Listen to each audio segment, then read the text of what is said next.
Louis Prince. Now, I always get accused by people of scaring everyone to such an extent they can't sleep at night. Don't be scared, just know what the enemy is, and that it's time to wake up and do something about it. That's really what this is about. Okay. This system has never been free or fair. It's the job of academics to pretend it's free and fair. Okay, so the academics are basically the ideologues. We have to pretend to everybody and try and convince everyone this is a free and fair system. If everyone participates, we'll all be better off. Okay, so that's the job of the academics. And when academics actually write, they say it serves the interests of everyone. It benefits everyone. World welfare is improved. Of course, this is not true. It's not to say that we are not better off because of some of the international trade agreements. I'm not saying that. But the system is there to serve the rich and the powerful. Okay, that's what it's about. It's basically not even countries in the final instance, it's the corporations. Okay, it just so happens that initially most of the rich and powerful corporations are located in the United States, Europe. But this is also changing now. In the not too distant future, the country calling the shots will be China. Okay, its corporations are starting to dominate the globe. And for any of you under any illusion thinking, oh, China will be much better than the Americans were, forget it. It's always the same. What matters is money, not the human beings. So China will do the same that all countries have done in the past. They will make use of the system and the international institutions that control the system. So the international institution that we're particularly concerned with in this lecture is the WTO.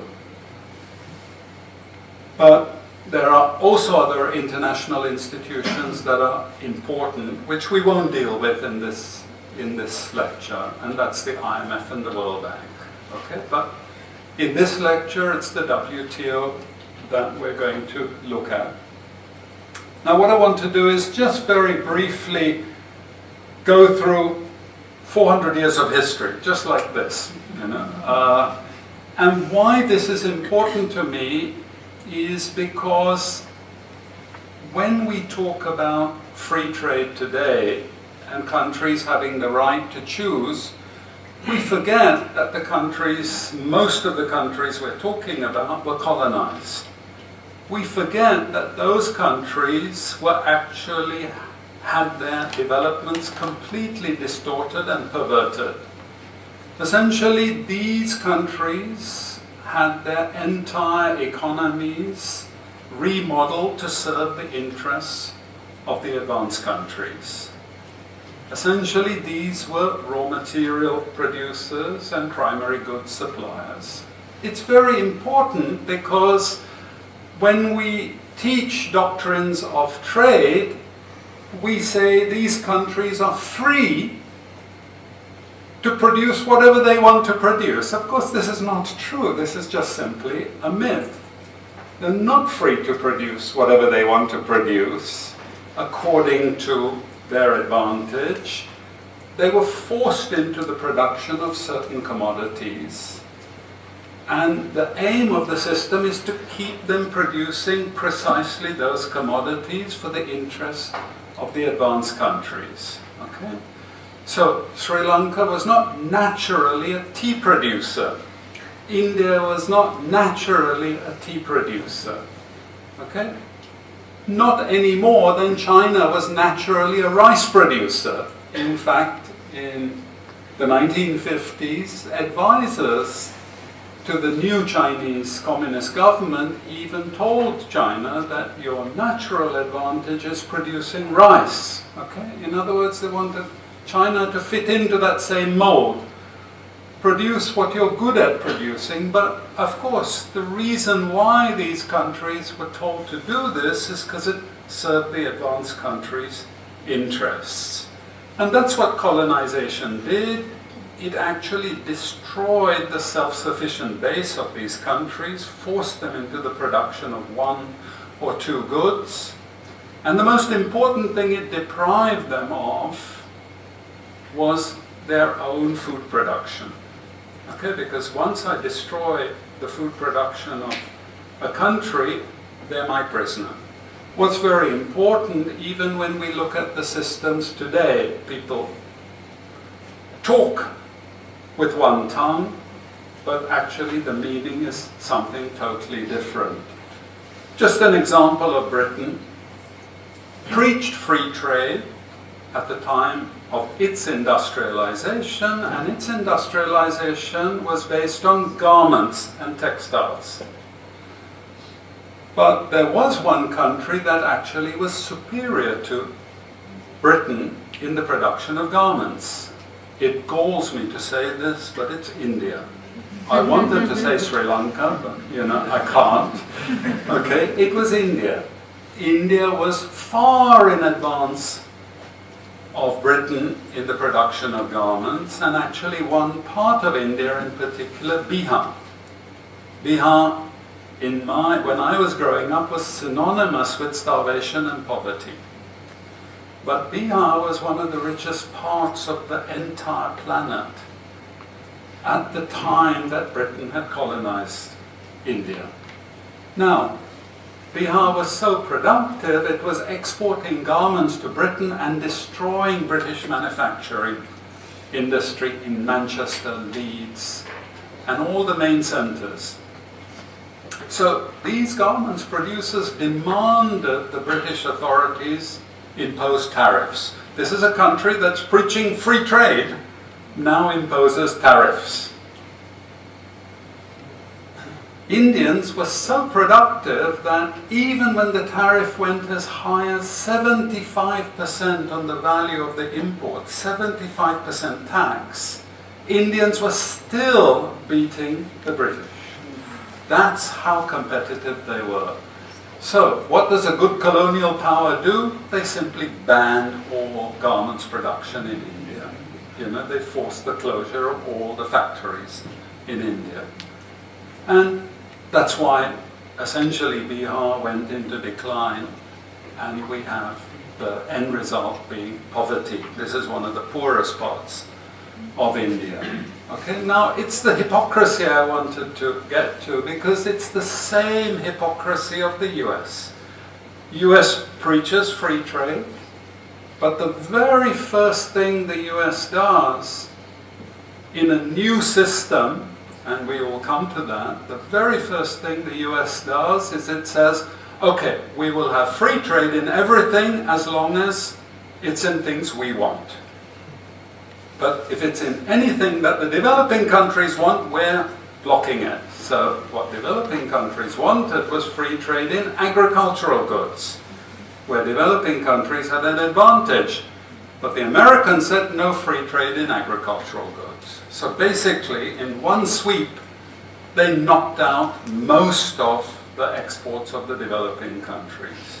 The second thing that developing countries wanted was free trade in garments. The US took that as well out of any discussions of free trade. You see, so it's again this endless hypocrisy.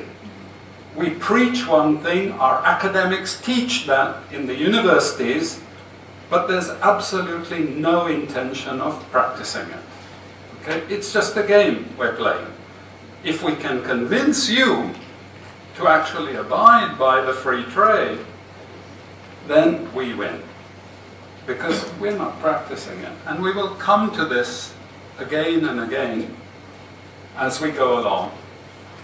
Part of the present system after decolonization, remember now we can't tell India what to produce, but now we have to create the structures to get the countries that we want to produce these raw materials to do our bidding.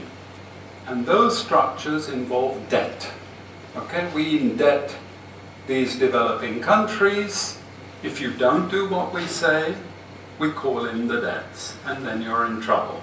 Okay, and that's where the institutions of the IMF and the World Bank come in and play an important role.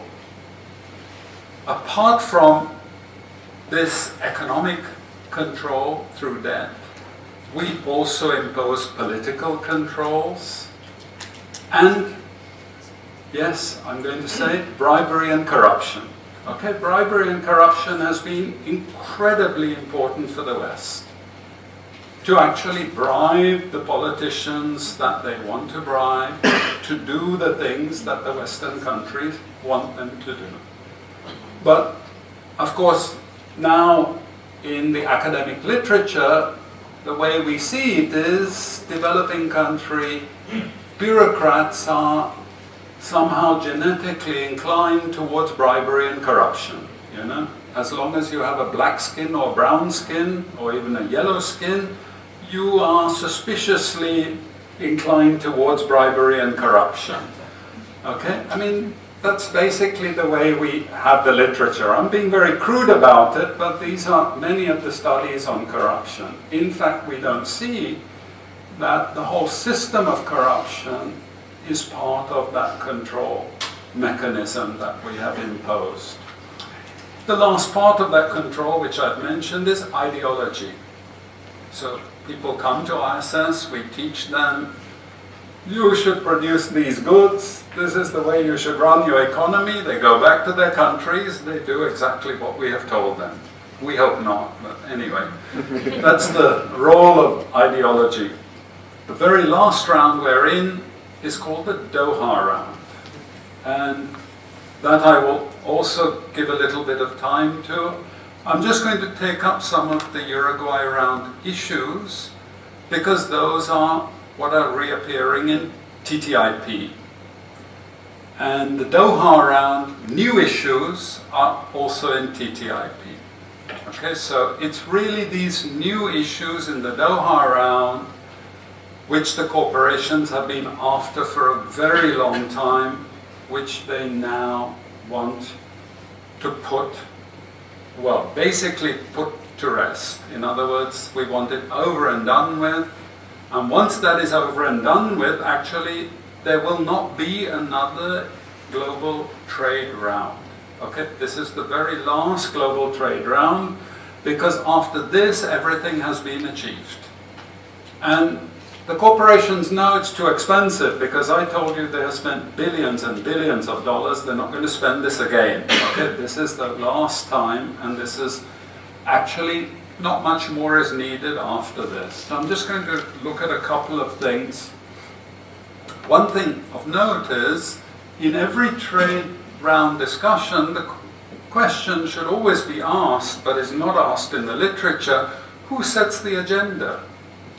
And who appoints the chairperson? Because these are two very important aspects of every trade round. Well, the agenda is always set by the advanced countries, always. Developing countries have no say whatsoever. Who appoints the chairperson? Normally it's the United States. Okay? They're the ones who ultimately appoint the chairperson of every round.